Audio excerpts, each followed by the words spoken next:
4 ans après sa mystérieuse disparition de Bordeaux, Emma Richter refait surface dans un rapport de police viennois. Mais cette fois, l'orpheline de 13 ans au calcul troublant a 17 ans, et elle a appris à survivre dans l'ombre, avec des méthodes plus raffinées et des ambitions plus modestes. Si vous avez suivi la première partie de cette histoire troublante, vous savez déjà qu'Emma n'est pas une orpheline ordinaire. Abonnez-vous et dites-moi en commentaire si vous pensez qu'elle a vraiment pu survivre seule pendant 4 ans. Car ce qui suit va vous montrer qu'Emma n'a rien perdu de ses capacités, mais qu'elle a appris à ses dépens que le génie seul ne suffit pas toujours. L'hiver 1877 à Vienne est particulièrement rigoureux. Dans le quartier bourgeois de Währing, une jeune gouvernante aux yeux gris perçants enseigne l'arithmétique et le français aux enfants de la famille Schwarzenberg. Elle se fait appeler Anna von Richter et ses employeurs la considèrent comme un miracle pédagogique. Cette Anna n'a plus l'apparence fragile de l'Emma de Bordeaux. 4 années de vie clandestine ont affiné ses traits, durci son regard, mais aussi aiguisé ses facultés d'observation. Elle a appris à lire les gens comme autrefois elle lisait les chiffres, décryptant leurs faiblesses, leurs secrets, leurs désirs cachés. Car Emma a survécu, mais au prix d'un apprentissage douloureux. Les premiers mois après sa fuite de Bordeaux ont été terrifiants. Une adolescente de 13 ans, seule en Europe, sans papier ni argent. Elle a connu la faim, le froid, la peur constante d'être rattrapée par les autorités. Mais Emma possède quelque chose que n'ont pas les autres fugitifs. Une intelligence exceptionnelle et une capacité d'adaptation remarquable. Elle a appris à créer de fausses identités crédibles, à se fondre dans différents environnements sociaux, à exploiter les failles des systèmes administratifs de l'époque. Anna von Richter possède des méthodes d'enseignement révolutionnaires, écrit la baronne Schwarzenberg à sa sœur en décembre 1877. Mes enfants ont progressé en mathématiques comme jamais auparavant. Cette jeune femme semble capable de simplifier les concepts les plus complexes. En réalité, Emma utilise ses dons pédagogiques pour autre chose que l'instruction. Les enfants Schwarzenberg deviennent involontairement ses premiers informateurs. Entre 2 leçons d'arithmétique, ils lui racontent innocemment les conversations de leurs parents, les visites reçues, les préoccupations familiales. Ainsi, Emma apprend que le baron investit massivement dans les chemins de fer hongrois, que la baronne entretient une correspondance secrète avec un ancien amant, que le fils aîné accumule les dettes de jeu. Autant d'informations qu'elle catalogue mentalement, sans encore savoir comment les utiliser. Progressivement, Emma reconstitue un système d'information similaire à celui de Bordeaux, mais adapté à son nouvel environnement. Vienne, capitale cosmopolite de l'Empire austro-hongrois, offre un terrain d'observation exceptionnel pour qui sait s'y prendre. Elle commence par exploiter sa position privilégiée chez les Schwarzenberg. Ces aristocrates reçoivent régulièrement des personnalités influentes, banquiers, diplomates, industriels, militaires. Emma, en tant que gouvernante, circule librement dans la maison, servant parfois le thé lors des réceptions, emmenant les enfants saluer les invités. Sa mémoire exceptionnelle lui permet de retenir des conversations entières, des noms, des dates, des montants. Elle développe un système de notation codée, griffonnant dans ses cahiers de cours des informations apparemment anodines qui dissimulent en réalité des renseignements précieux. Mais Emma ne se contente plus de collecter passivement des informations. Elle a appris à les provoquer subtilement. Lors des leçons avec les enfants, elle glisse des questions innocentes. Votre papa semble préoccupé ces derniers temps. Est-il inquiet pour ses affaires de Hongrie? Ou votre maman reçoit-elle toujours des lettres de Prague? Les enfants, ravis de l'attention que leur porte leur gouvernante, répondent sans méfiance, révélant des détails que leurs parents croient secrets. Emma reconstitue ainsi progressivement un tableau précis des affaires et des relations de la famille Schwarzenberg. C'est en mars 1878 qu'Emma fait sa première prédiction publique à Vienne. L'occasion se présente lors d'un dîner où le baron reçoit plusieurs associés pour discuter d'un investissement dans une mine de cuivre en Bohême. Emma, servant le café au salon, entend les invités débattre de la rentabilité du projet. Les avis sont partagés, les chiffres contradictoires. C'est alors que le baron, remarquant la présence silencieuse de sa gouvernante, lance sur le ton de la plaisanterie. « Que penses-tu de cet investissement, Anna ? Tu as l'air de suivre notre conversation avec attention. » Emma n'hésite qu'un instant. Elle a entendu, la semaine précédente, la correspondance privée du baron avec son agent de Prague. Elle sait que la mine en question présente des problèmes géologiques dissimulés aux investisseurs potentiels. « Si j'osais donner mon avis, monsieur le baron, » dit-elle d'une voix respectueuse, « je dirais que cette mine vous fera perdre 60% de votre investissement dans les 6 prochains mois. Les rapports géologiques officiels dissimulent des infiltrations d'eau qui rendront l'extraction impossible. » Le silence qui suit cette déclaration est pesant. Comment une simple gouvernante peut-elle connaître des détails techniques que les investisseurs eux-mêmes ignorent? « D'où tiens-tu ces informations ?» demande sèchement R. Müller, l'un des associés. Emma a préparé sa réponse. « De mes lectures, monsieur. J'étudie les rapports industriels pour enrichir les leçons de géographie que je donne aux enfants. Il suffit de recouper les informations publiques pour découvrir les incohérences. Cette explication, bien que plausible, ne convainc qu'à moitié. Mais 6 mois plus tard, la mine de Bohême fait effectivement faillite, exactement selon les prédictions d'Emma. Cette réussite établit sa réputation naissante dans les cercles d'affaires viennois.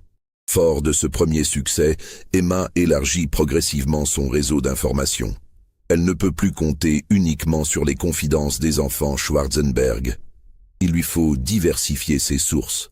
Emma développe une stratégie subtile. Lors des promenades avec ses élèves dans les jardins publics viennois, elle engage la conversation avec d'autres gouvernantes, d'autres précepteurs. Ces éducateurs, souvent issus de la petite bourgeoisie appauvrie, sont riches en informations sur leurs employeurs respectifs. Mademoiselle Anna a une façon particulière de poser des questions, se souvient Greta Hoffmann, ancienne gouvernante de la famille Rothschild viennoise. Elle s'intéressait à tout, les affaires de nos maîtres, leurs habitudes, leurs relations. Mais elle le faisait si naturellement qu'on ne se méfiait pas. Emma organise bientôt des cercles d'études où les éducateurs se retrouvent pour échanger sur leurs méthodes pédagogiques. En réalité, ces réunions servent surtout à centraliser des renseignements sur l'élite viennoise. Chaque gouvernante, sans s'en rendre compte, contribue à alimenter la base de données mentale d'Emma. Ces informations, Emma les traite avec la méthode rigoureuse qui la caractérise. Elle établit des connexions entre les familles, trace des réseaux d'influence, identifie les vulnérabilités de chacun. Progressivement, elle reconstitue une cartographie précise des cercles de pouvoir autrichiens. L'expérience viennoise permet à Emma d'affiner considérablement ses techniques. Elle a appris de ses erreurs bordelaises et développé des méthodes plus sophistiquées et moins risquées. Contrairement à ses débuts où elle achetait directement des informations, Emma privilégie désormais l'échange de services. Elle aide une gouvernante à résoudre un problème disciplinaire avec ses élèves en échange de renseignements sur les affaires de son employeur. Elle donne des conseils pédagogiques à un précepteur qui lui révèle innocemment les préoccupations financières de sa famille. Emma a aussi appris l'art de la patience. Elle ne cherche plus les coups d'éclat spectaculaires qui avaient marqué sa période bordelaise. Ses prédictions sont plus mesurées, ses interventions plus discrètes. Elle préfère construire sa réputation lentement, mais solidement. Son approche psychologique s'est également raffinée. Emma a développé une capacité remarquable à cerner la personnalité de ses interlocuteurs, à identifier leurs motivations profondes, à anticiper leurs réactions. Cette intuition psychologique, combinée à ses capacités d'analyse, en fait une manipulatrice redoutablement efficace. C'est en septembre 1878 qu'Emma réalise sa prédiction la plus spectaculaire à Vienne. L'affaire concerne le prince Rudolf Habsbourg-Lothringen, personnage influent de la cour impériale autrichienne qui projette d'investir massivement dans l'industrie textile moravienne.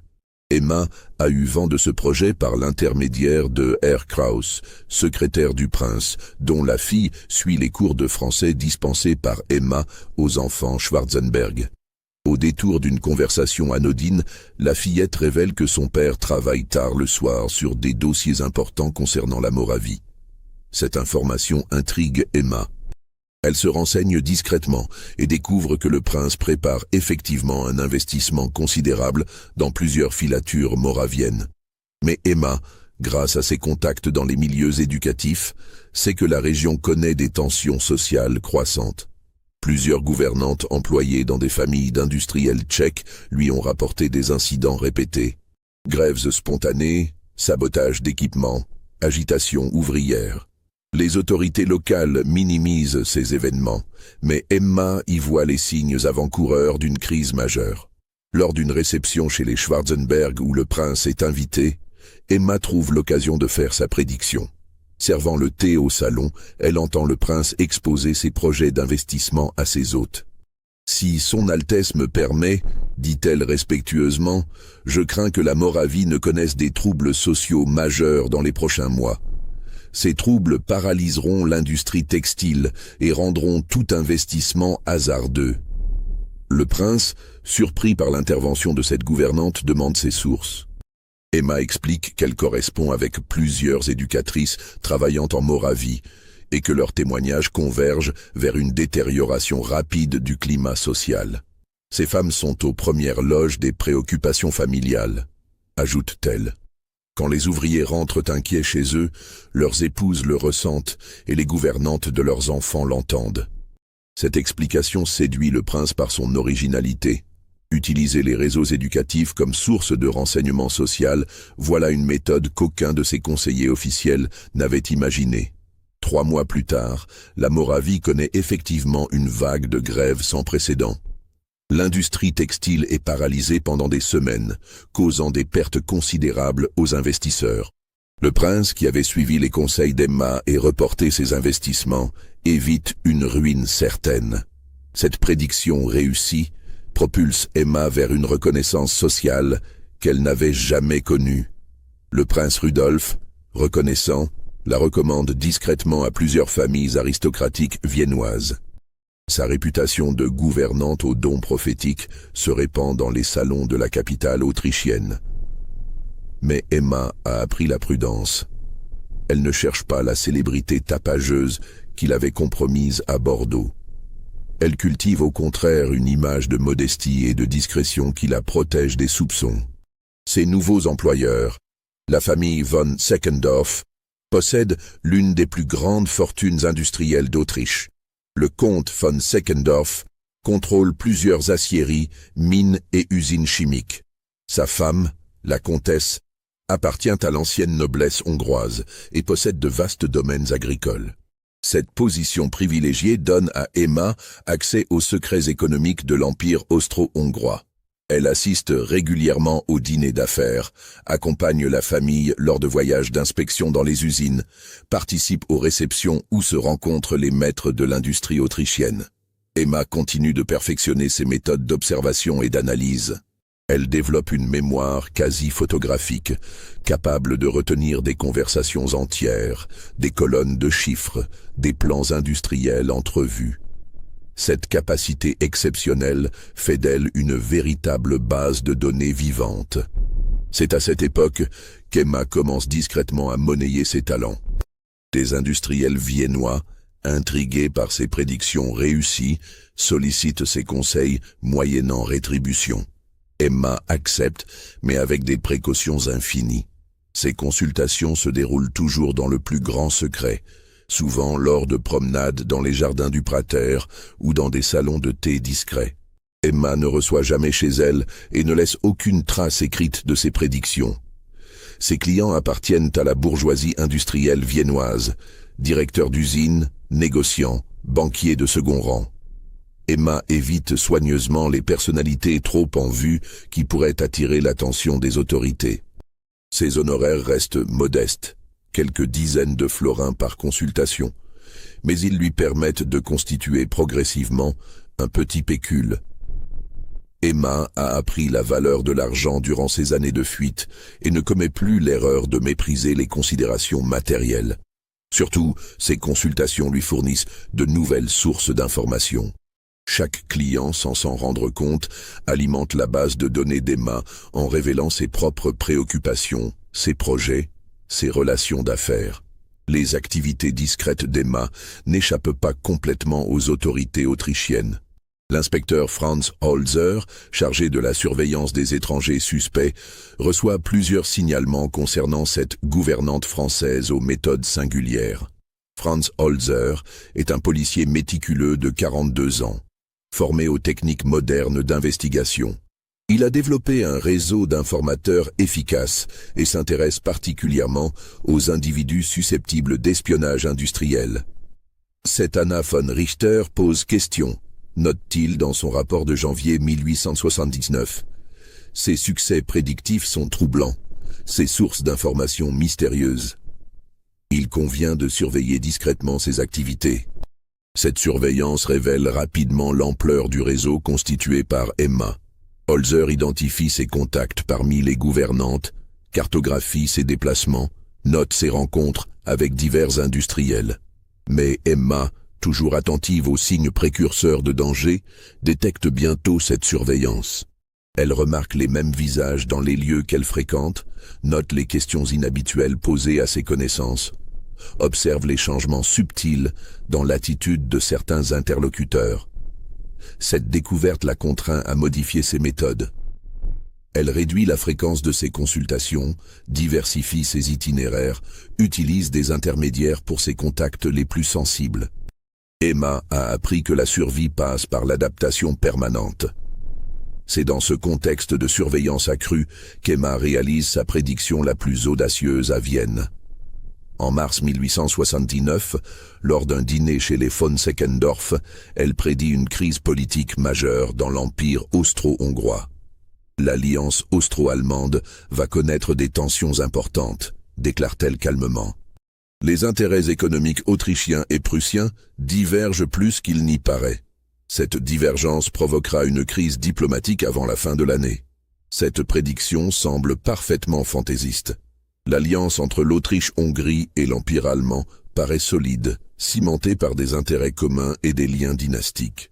Mais Emma base sa prédiction sur des informations précises recueillies lors de ses consultations. Plusieurs industriels autrichiens lui ont confié leurs inquiétudes concernant la concurrence allemande, leur difficulté à exporter vers la Prusse, leur crainte de voir Berlin favoriser ses propres entreprises. L'économie révèle souvent les tensions politiques avant qu'elles n'éclatent au grand jour, explique Emma à ses auditeurs dubitatifs. Les chiffres ne mentent pas, même quand la diplomatie se tait. 9 mois plus tard, une grave crise commerciale oppose effectivement Vienne et Berlin au sujet des droits de douane sur l'acier. Cette crise manque de rompre l'alliance austro-allemande et nécessite l'intervention personnelle des deux empereurs pour être résolue. Cette prédiction politique établit définitivement la réputation d'Emma dans les cercles influents viennois. Mais elle attire aussi l'attention dangereuse des services de renseignement autrichiens. L'inspecteur Holzer intensifie sa surveillance après la prédiction politique d'Emma. Il soupçonne désormais celle-ci d'espionnage au profit d'une puissance étrangère. Comment expliquer autrement ces informations sur les tensions austro-allemandes? Emma comprend que sa position devient intenable. Les questions se multiplient sur son passé, ses sources, ses méthodes. Plusieurs de ses contacts commencent à l'éviter, effrayés par les rumeurs d'enquêtes policières. En octobre 1879, elle prend la décision de quitter Vienne. Mais cette fois, elle organise méthodiquement sa fuite. Emma a appris de ses erreurs passées et ne veut plus revivre les années de misère qui ont suivi sa fuite de Bordeaux. Elle liquide discrètement ses avoirs, règle ses dettes, prépare une nouvelle identité. Cette fois, elle ne part pas les mains vides. Emma a accumulé suffisamment d'argent pour survivre plusieurs mois et acheter de faux papiers de qualité. Le 15 octobre 1879, Anna von Richter disparaît de Vienne aussi mystérieusement qu'elle y était apparue. Sa chambre chez les von Seckendorf est trouvée vide, ses affaires envolées, ses traces perdues. Une lettre laissée à ses employeurs évoque un télégramme urgent l'appelant au chevet d'une parente malade en Alsace. Cette explication, impossible à vérifier, donne à Emma le temps nécessaire pour s'évanouir dans la nature. Emma choisit Paris pour sa nouvelle résidence. La capitale française, en pleine expansion sous la Troisième République, offre l'anonymat d'une grande métropole et les opportunités d'une société en mutation. Elle s'installe dans le 9e arrondissement, quartier de la bourgeoisie montante, sous l'identité de mademoiselle Jeanne Dubois, institutrice privée spécialisée dans l'éducation des jeunes filles de bonne famille. Cette identité, soigneusement construite, la positionne dans un milieu social qui lui donne accès aux informations qu'elle recherche. Emma a tiré les leçons de ses expériences viennoises. Elle évite les familles trop en vue, préfère les nouveaux riches aux aristocrates traditionnels, cultive la discrétion plutôt que la célébrité. Sa clientèle se compose de banquiers, d'industriels, de commerçants prospères qui apprécient ses méthodes pédagogiques innovantes. L'appartement qu'elle loue, rue de Châteaudun, reflète sa nouvelle stratégie. Confortable sans être luxueux, il lui permet de recevoir ses élèves dans un cadre respectable tout en conservant la mobilité nécessaire à ses activités parallèles. Car Emma n'a pas renoncé à ses talents de prédictrice. Mais elle les exerce désormais avec une prudence extrême, ne travaillant qu'avec des clients soigneusement sélectionnés et dans des conditions de sécurité maximale. Reconstituer un réseau d'information à Paris s'avère plus complexe qu'à Vienne. La capitale française, plus vaste et plus diverse, résiste aux méthodes qui avaient si bien fonctionné en Autriche. Emma adapte sa stratégie. Plutôt que de s'appuyer sur les seules gouvernantes, elle diversifie ses sources. Les cours qu'elle dispense aux jeunes filles l'amènent à fréquenter leur mère, souvent bavardes et mal informées des affaires de leurs époux. Mademoiselle Dubois a une façon particulière de s'intéresser à nos vies, se souvient Madame Beaumont, épouse d'un banquier de la rue Laffitte. Elle posait toujours des questions sur nos préoccupations, nos projets, comme si elle cherchait à adapter ses cours à notre situation familiale. Emma exploite aussi les nouveaux moyens de communication de l'époque. Elle fréquente les salons littéraires, où se rencontrent journalistes et hommes de lettres, participe aux conférences publiques où s'expriment économistes et politiciens, visite les expositions industrielles où se côtoient inventeurs et financiers. Cette approche plus large lui permet de constituer progressivement une vision d'ensemble de la société française fin de siècle. Emma développe une compréhension remarquable des mécanismes économiques et sociaux qui régissent la France républicaine. Emma attend 6 mois avant de faire sa première prédiction publique à Paris. Elle a appris la patience et préfère établir solidement sa réputation d'institutrice avant de révéler ses autres talents. L'occasion se présente en juin 1880, lors d'une réception chez M. Pereire, banquier influent du boulevard Haussmann. Emma accompagne une de ses élèves venue saluer les invités avec sa mère. La conversation porte sur les investissements coloniaux, sujet d'actualité depuis l'expansion française en Afrique. Plusieurs financiers débattent de la rentabilité des entreprises coloniales, les avis étant partagés entre optimisme et prudence.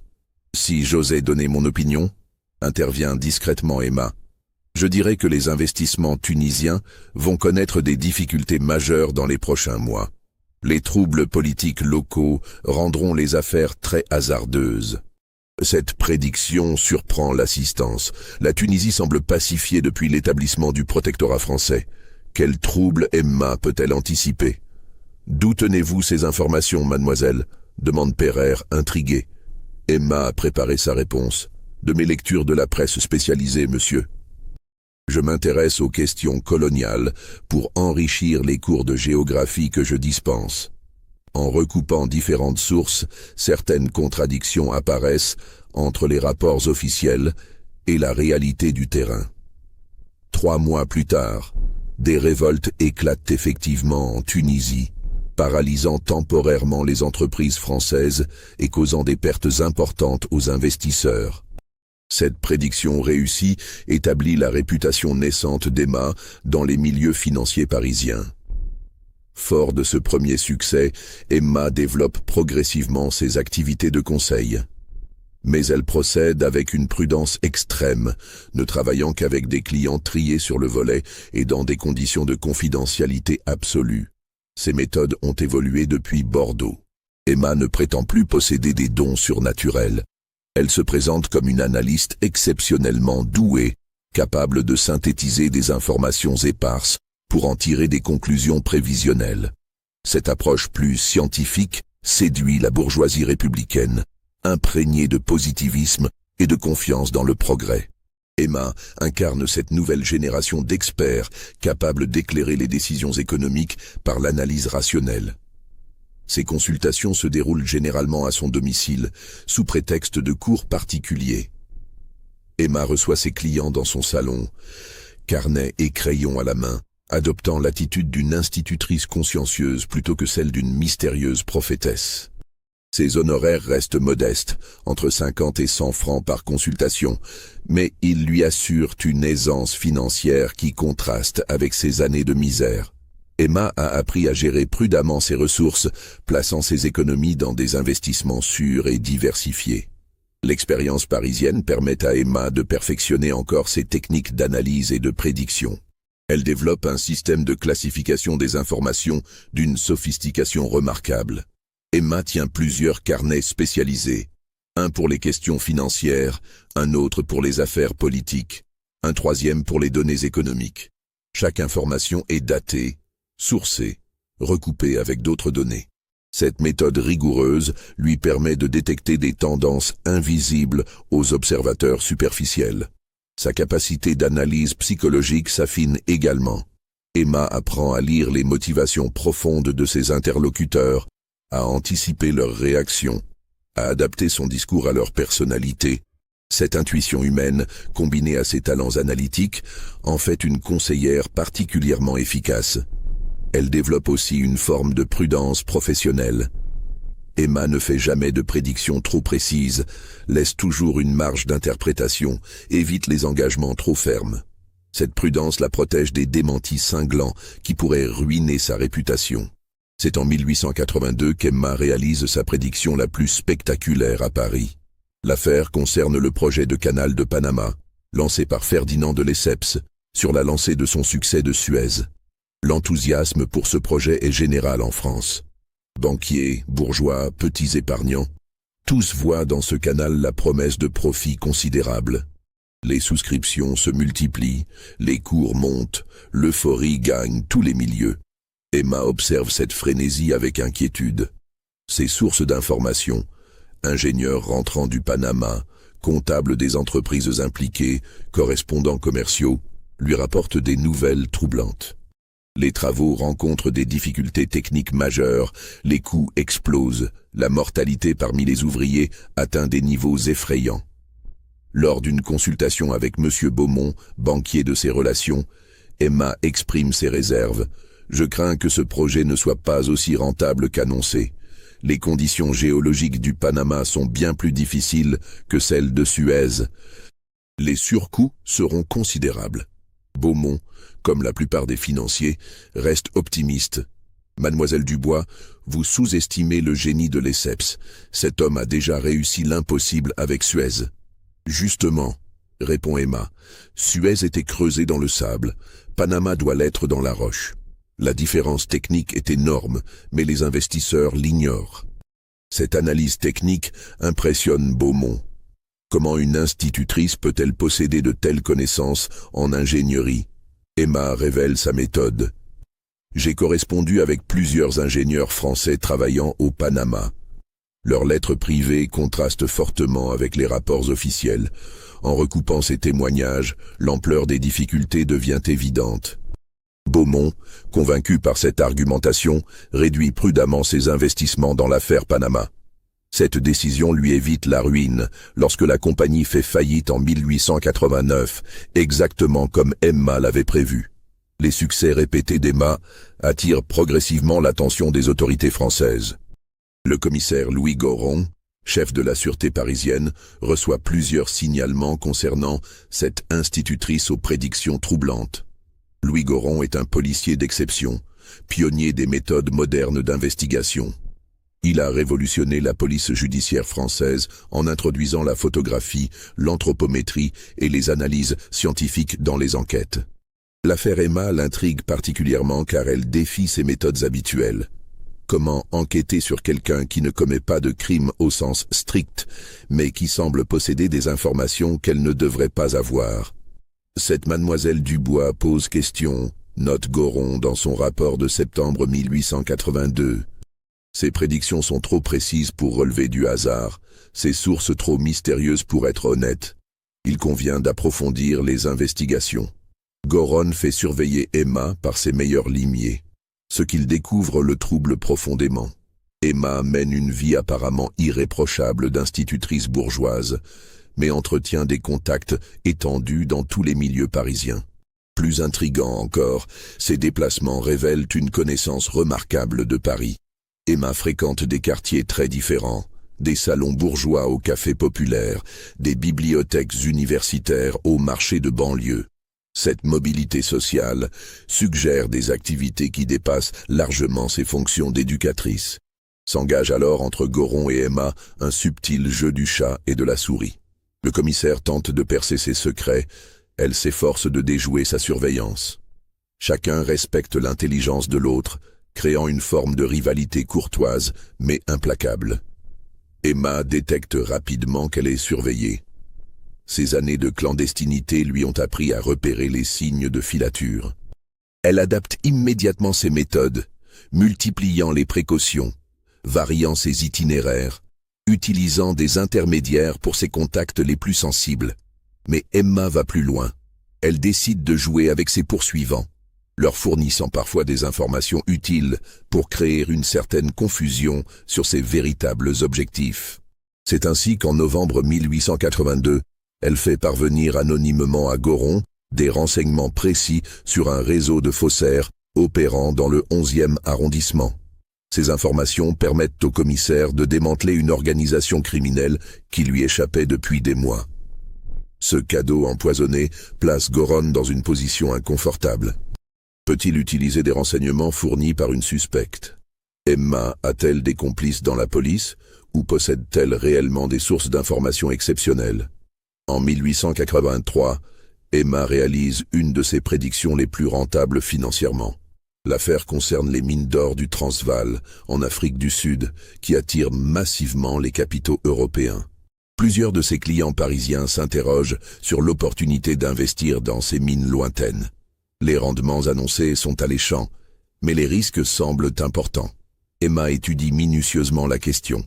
Elle correspond avec des ingénieurs français travaillant en Afrique du Sud, consulte les rapports commerciaux des compagnies minières, analyse les données géologiques disponibles. Sa conclusion est nette. Les gisements du Transvaal sont exceptionnels, mais les conditions d'exploitation vont se complexifier rapidement.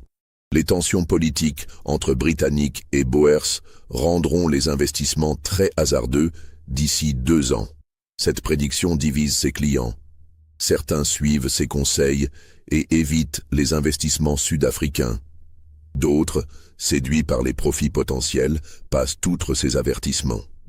2 ans plus tard, les tensions politiques au Transvaal dégénèrent effectivement en conflit ouvert.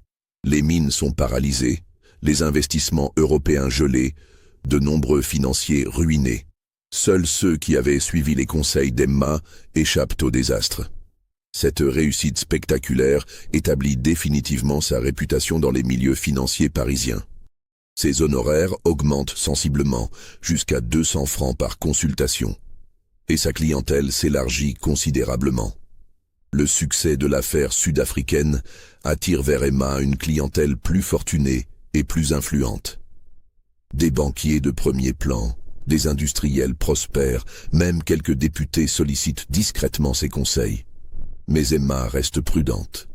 Elle refuse les clients trop en vue, évite les personnalités politiques de premier rang, décline les propositions qui pourraient l'exposer à une publicité dangereuse.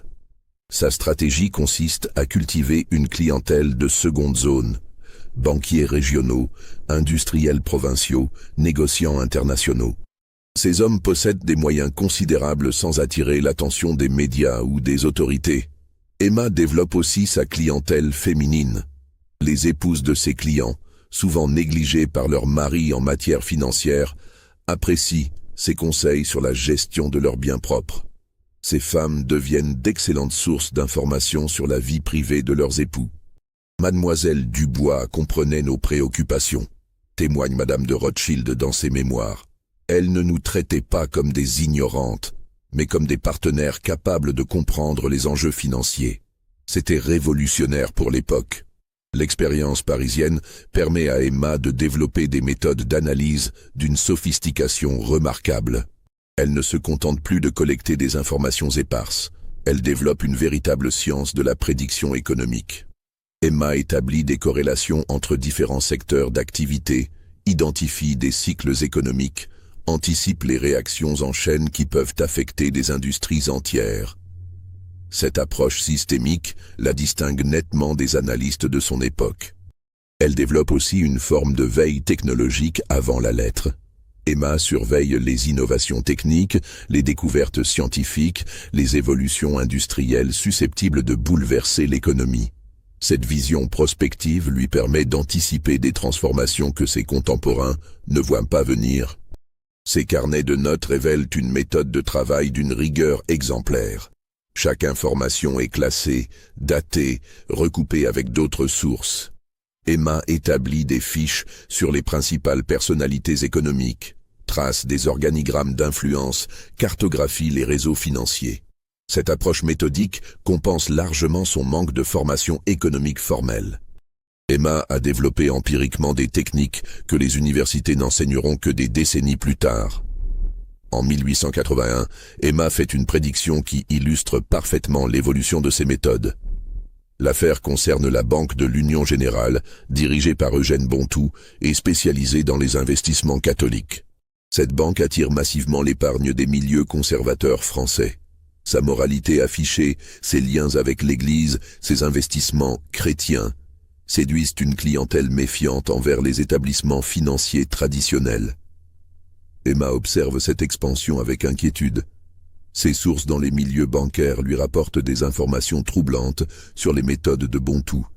L'Union Générale spécule massivement, cache ses pertes, emprunte à court terme pour masquer ses difficultés. Cette banque va s'effondrer dans les 6 prochains mois, prédit-elle à plusieurs de ses clients. Elle a tout d'une escroquerie déguisée en œuvre pieuse. Cette prédiction choque profondément ses interlocuteurs catholiques. Comment oser critiquer une institution soutenue par l'Église? Emma explique sa méthode. Je ne m'intéresse pas aux intentions morales, seulement aux réalités comptables. Les chiffres révèlent une spéculation effrénée dissimulée derrière des discours vertueux. En janvier 1882, l'Union Générale s'effondre effectivement, provoquant un krach boursier et ruinant des milliers d'épargnants catholiques. Cette prédiction réalisée renforce considérablement la réputation d'Emma, mais lui vaut aussi des inimitiés durables dans les milieux conservateurs. Le succès croissant d'Emma lui attire des ennemis de plus en plus nombreux et déterminés. Ses prédictions ont ruiné plusieurs financiers, révélé des scandales, contrecarré des projets lucratifs. Certaines de ses victimes, disposant de moyens considérables, organisent leur contre-attaque. Elles engagent des détectives privés pour percer l'identité réelle d'Emma, financent des enquêtes pour découvrir ses méthodes, tentent de corrompre ses informateurs. Emma doit faire face à cette offensive avec ses seuls moyens. Elle n'a ni appui politique, ni protection officielle. Sa survie dépend uniquement de sa capacité à rester invisible et insaisissable. Cette pression constante modifie progressivement le comportement d'Emma. Elle devient plus méfiante, plus prudente, parfois même paranoïaque. Les années de succès parisiens sont payées au prix d'un stress permanent et d'un isolement croissant. C'est cette tension psychologique qui pousse Emma vers ses premières véritables erreurs depuis Vienne. En 1884, fatiguée par des années de vigilance constante, elle commence à relâcher sa garde. Sa première erreur concerne le choix de ses clients. Emma accepte de conseiller M. de Pontois, banquier vénénien, qui dissimule mal ses intentions malveillantes. Cet homme cherche visiblement à comprendre les méthodes d'Emma plutôt qu'à bénéficier de ses conseils. Sa seconde erreur touche à ses sources d'information. Emma fait confiance à un nouveau contact, Jacques Moreau, employé du ministère des Finances qui prétend lui fournir des renseignements privilégiés. En réalité, Moreau travaille pour le compte de ses ennemis et l'intoxique délibérément. Ces erreurs d'appréciation conduisent Emma à faire plusieurs prédictions erronées qui ternissent sa réputation. Ses clients commencent à douter, ses honoraires diminuent, sa clientèle se restreint. C'est le baron de Pontois qui orchestre la découverte de la véritable identité d'Emma. Ruiné par ses conseils sur les investissements coloniaux, cet homme sans scrupules mobilise ses dernières ressources pour se venger. Il engage Alphonse Bertillon, ancien policier devenu détective privé, pour enquêter sur le passé de Jeanne Dubois. Bertillon, spécialiste de l'identification criminelle, remonte méthodiquement la piste d'Emma. L'enquête révèle les incohérences de son identité parisienne, établit ses liens avec l'affaire viennoise, découvre sa véritable origine bordelaise. En septembre 1884, Bertillon livre à Pontois un dossier accablant. Emma Richter, l'orpheline disparue de Bordeaux. Pontois fait parvenir ce dossier au commissaire Goron, espérant que les autorités françaises feront le travail à sa place. Cette révélation contraint Emma à organiser précipitamment sa fuite de Paris. Emma quitte Paris dans la nuit du 15 octobre 1884, abandonnant son appartement de la rue de Châteaudun et la plupart de ses affaires. Cette fuite précipitée marque la fin de sa période parisienne et le début de son déclin. Contrairement à ses fuites précédentes, celle-ci se fait dans des conditions précaires. Emma n'a pas eu le temps de liquider ses avoirs, d'organiser une nouvelle identité et de préparer sa destination. Elle fuit avec les quelques économies qu'elle peut emporter et une seule certitude. Paris lui est désormais interdit. La lettre qu'elle laisse sur son bureau témoigne de son amertume. Mes ennemis ont fini par l'emporter. Ils préfèrent détruire plutôt que de comprendre. L'intelligence dérange toujours les médiocres. Cette fuite marque un tournant dans la vie d'Emma. Pour la première fois depuis Bordeaux, elle n'a pas choisi de partir. Elle a été contrainte à la fuite par des forces qui la dépassent. Emma trouve refuge à Lyon, grande ville industrielle où elle espère pouvoir reconstituer ses activités. Mais les conditions de son installation révèlent déjà son affaiblissement. Elle ne peut plus se permettre un appartement bourgeois.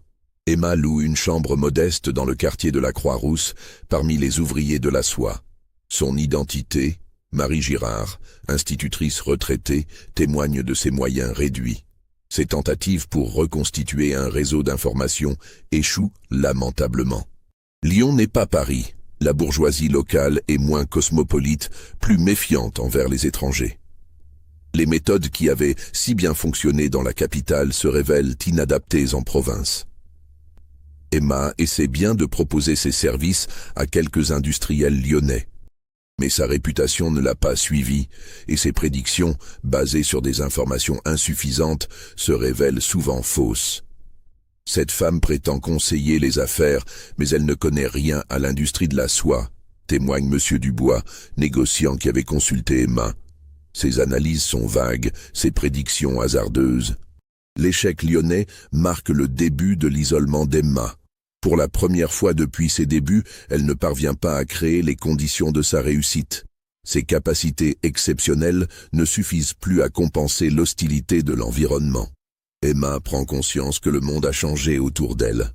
Les méthodes qui avaient fait ses succès dans les années 1870 paraissent désuètes dans la France industrielle des années 1880. La société se professionnalise, l'information se centralise, les amateurs éclairés cèdent la place aux experts diplômés. Cette évolution sociologique condamne les méthodes artisanales d'Emma. Elle appartient à une époque révolue, celle où l'intelligence individuelle pouvait suppléer aux institutions.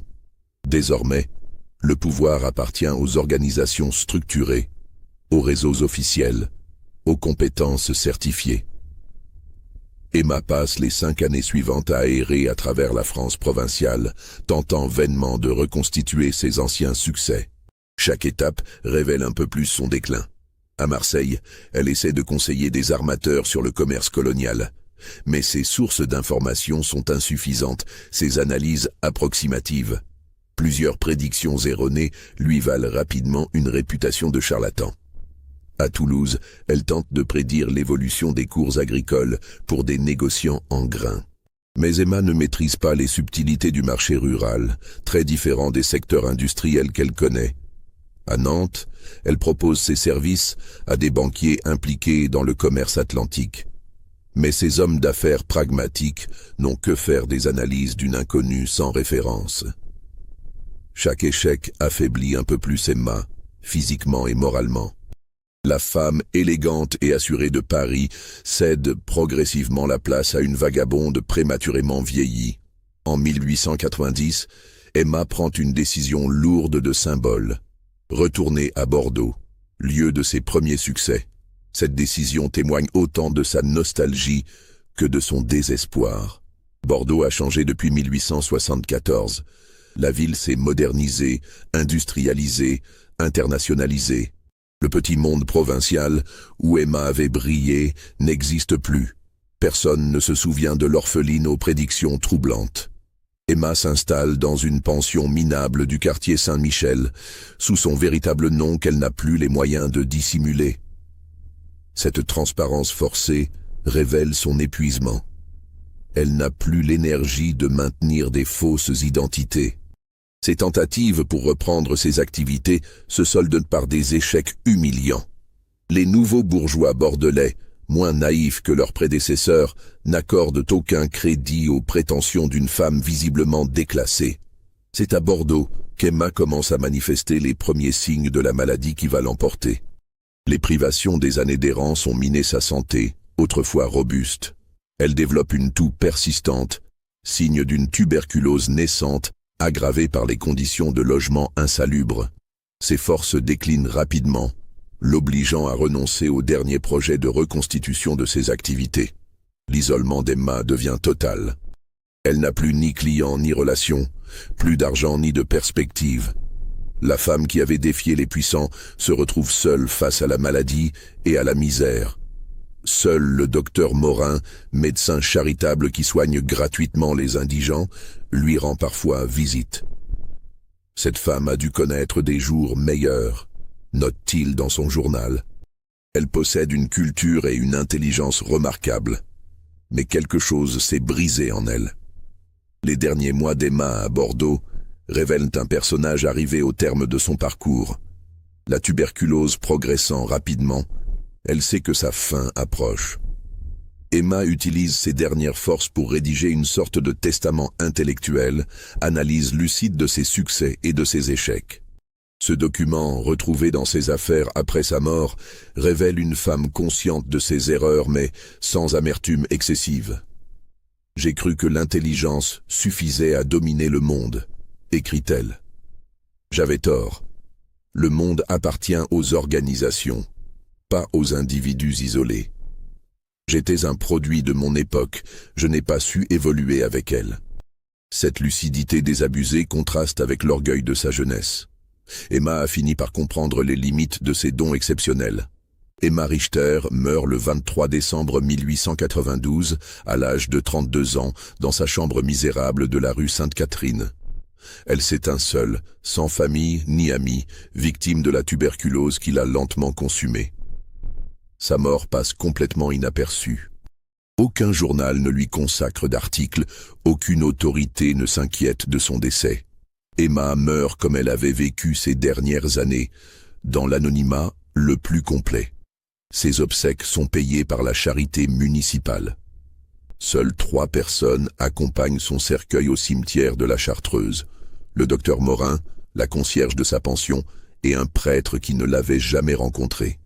Sur sa tombe, une simple croix de bois porte l'inscription « Emma Richter, 1860-1892 ». Aucune mention de ses exploits passés, aucune évocation de son extraordinaire parcours. Le commissaire Bertrand, informé par hasard du décès, note laconiquement dans ses archives « Fin de l'affaire Emma Richter, décédée dans l'indigence ». Ses prétendus dons n'ont pas survécu à l'épreuve du temps. L'histoire d'Emma Richter illustre cruellement la fragilité des destins exceptionnels. Cet enfant prodige, capable de défier les plus puissants à 13 ans, n'a pas su s'adapter à l'évolution du monde. Son parcours révèle aussi les limites du génie individuel face aux transformations sociales. Emma appartenait à une époque où l'intelligence personnelle pouvait suppléer aux institutions. La fin du XIXe siècle a vu triompher l'organisation sur l'improvisation, la compétence certifiée sur le talent brut. Sa chute témoigne également de l'isolement des personnalités exceptionnelles. Emma n'a jamais su créer de véritables liens humains, préférant la manipulation à l'affection, l'exploitation à la coopération. Cette solitude fondamentale l'a rendue vulnérable au retournement de fortune. Mais Emma Richter reste un personnage fascinant par l'ampleur de ses capacités et la précocité de ses intuitions. Elle avait développé, avec un siècle d'avance, des méthodes d'analyse et de prédiction que notre époque commence seulement à théoriser. L'histoire d'Emma nous rappelle que les dons exceptionnels ne garantissent pas le succès durable. L'intelligence seule ne suffit pas. Il faut aussi la sagesse de s'adapter, l'humilité d'évoluer, la capacité de créer des liens durables avec autrui. Emma a payé de sa vie son orgueil et son isolement. Elle nous enseigne que même les plus doués d'entre nous restent vulnérables aux caprices du destin et aux transformations de leur époque. Sa fin tragique ne doit pas occulter l'extraordinaire aventure de sa jeunesse. Pendant près de 20 ans, Emma Richter a défié les conventions, bousculé les certitudes, révélé les hypocrisies de son temps. Cette orpheline alsacienne aura marqué son époque, même si celle-ci l'a finalement oubliée. L'histoire d'Emma Richter pose des questions qui résonnent encore aujourd'hui. Dans notre monde hyper connecté, où l'information circule instantanément, que seraient devenues les capacités d'Emma? Aurait-elle trouvé sa place dans notre société de l'expertise? Ou aurait-elle subi le même sort que dans le XIXe siècle finissant? Son destin nous interroge aussi sur la valeur de l'intelligence brute face aux compétences organisées. Emma possédait un don exceptionnel, mais elle a échoué à le transformer en réussite durable. Qu'est-ce qui fait la différence entre le talent et le succès? Enfin, sa solitude fondamentale nous questionne sur l'importance des liens humains. Emma a privilégié la manipulation sur l'affection, l'exploitation sur la coopération.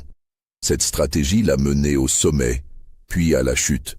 Quelles leçons en tirer pour nos propres vies?